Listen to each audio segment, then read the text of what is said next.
In the past decade, America has certainly come out of the closet, so to say, with television shows like Will and Grace, Glee, Modern Family, and most recently, The New Normal.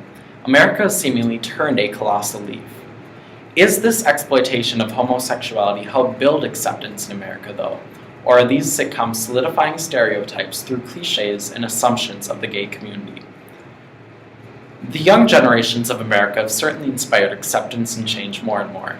The current civil rights issue on the table, homosexuality. This is a topic being debated up and down, picked apart, exposed, covered, and being shown everywhere and anywhere before you, from the presidential debate to televised sitcoms. As a homosexual and a sitcom enthusiast, I find myself regularly caught in between arguments. I cannot say how much I love seeing the rise of acceptance in homosexuality in America, but I know for those of you who are still not comfortable with the topic, the in-your-face gay cliches and occasional hardcore displays of sexuality, these exploitations can cause fear and spark further stereotypes. Though there are a lot of things America has certainly gotten right so far in the quest for equality, exploiting homosexuality on television through the use of cliches and recognizable stereotypes might actually be causing a backwards detrimental effect.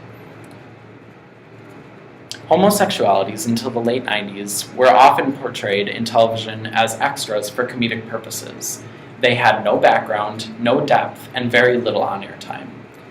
Things began to change dramatically, however, with the rise of equal rights advocates and homosexual celebrities. Was the world ready for Ellen DeGeneres? Regardless of the answer, she certainly rewrote the rules when it came to gay and lesbian portrayals in television. After the launch of her 1994 self-named sitcom, she came out as Ellen on her show and in real life. Tracy L. Scott once wrote in the 2004 article in the Washington Post, "You can often divide the gay and lesbian movement into two parts, before Ellen came out and after Ellen came out. With genuine out individuals on television, strides were made towards spreading acceptance without the use of cliches or stereotypes. Soon after Ellen DeGeneres' momentous coming out came Will and Grace, Queer as Folk, Queer Eye for the Straight Guy, and Boy Meets Boy. With the rise of gay characters in television, though, who would be given these roles?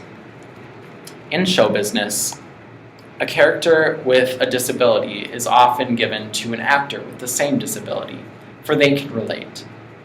That does not hold true for gay and lesbian actors, says Scott Seaman, entertainment media director of the Gay and Lesbian Alliance Against Defamation.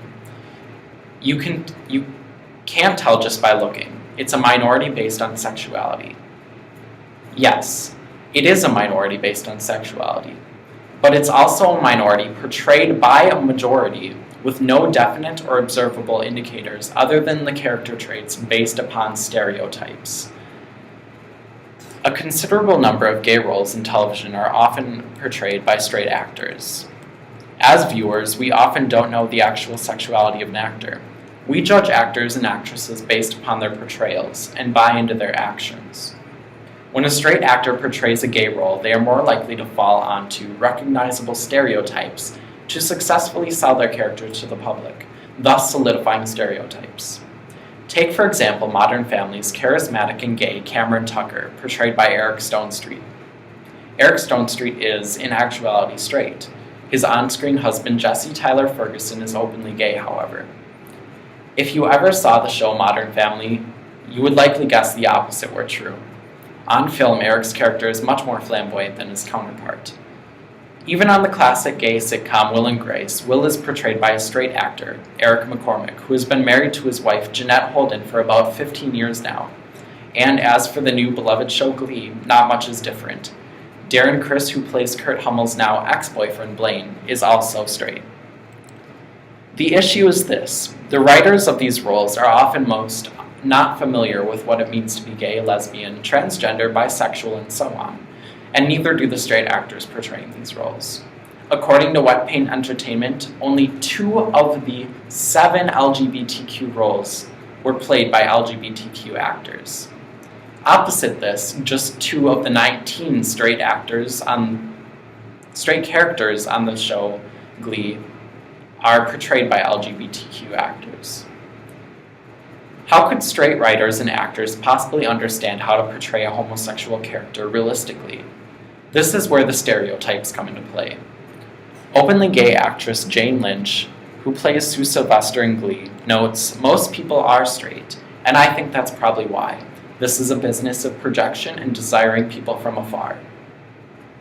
These televised sitcoms, while they do capture the growth in homosexuality in America and familiarize us with the modern issues affecting our young population, seemingly don't mind if they need to play the stereotypes to sell their product.